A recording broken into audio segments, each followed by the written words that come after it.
Mister Haldar, আর কোথাও কোনো সইটই কিছু ওদের? না না, মিছরি আর শারুল সরকারের ডিভোর্সের সমস্ত নিয়ম কানুন সই সাবুত কমপ্লিট। ওরা কিন্তু এখন অফিসিয়ালি কিন্তু আর স্বামী স্ত্রী নন।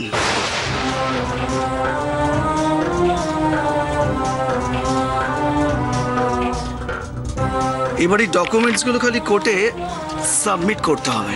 হ্যাঁ, সে তো আপনার কাজ। অবশ্যই, আপনাদের কোনো কাজ নেই। কোর্ট থেকে খালি ফাইনাল অর্ডারের কপিটা যে কোনো ওয়ার্কিং ডেতে গিয়ে তুলে আনলেই হবে।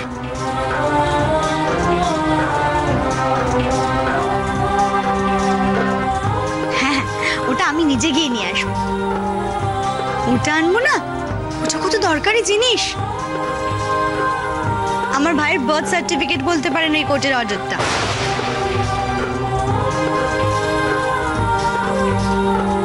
আমার ভাইদের নতুন করে জন্ম পেল আবার, ওটা যত্ন করে রাখবো না?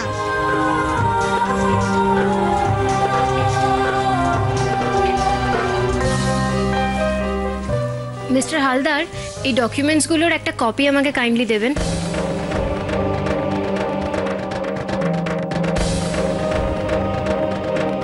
ও শিওর, আপনি না চাইলে ওটা দিতাম।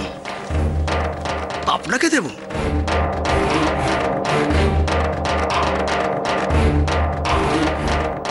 হ্যাঁ দিন, ওগুলো রাখুক।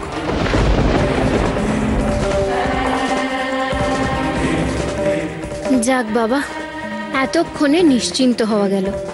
মিছরি আর ওর মামা চাইলেও আর কোনো ঝামেলা করতে পারবে না। বেশ, আমি তাহলে আসি সরকারি দেবী।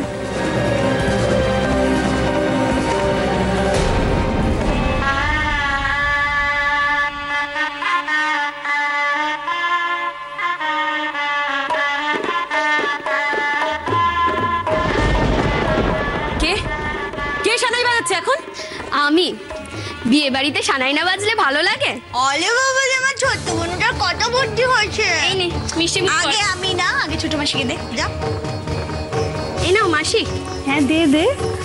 সেজদি, ও তুই তো আবার খাবি না, দাঁড়াও নাও, তুমিও মিষ্টি মুখ করো। আজ তো তোমার জীবনে সব থেকে আনন্দের দিন, কিন্তু লোকেদের সামনে নাটক করতে হবে না।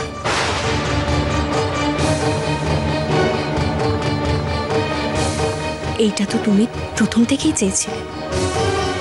খাবো, নিশ্চয়ই খাবো লাবু, তবে আসল সুখবরটা দেওয়ার পর।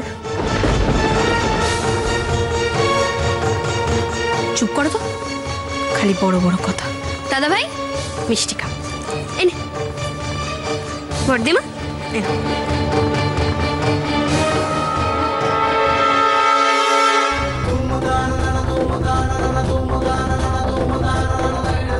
তুমি তো অদ্ভুত নির্লজ্জ মেয়ে। বড়দিমা তোমাকে বললো থেকে যেতে, আর তুমি থেকে গেলে। তোমার বাড়ি থেকে কেউ না নিতে এলে তুমি যাবে না? এখনো তো আমার যাওয়ার সময় হয়নি রঞ্জা। আর কিসের জন্য অপেক্ষা করছো মিছরি? আগে ওকে অন্য কারোর হয়ে যেতে দেখি, তারপর তো যাব।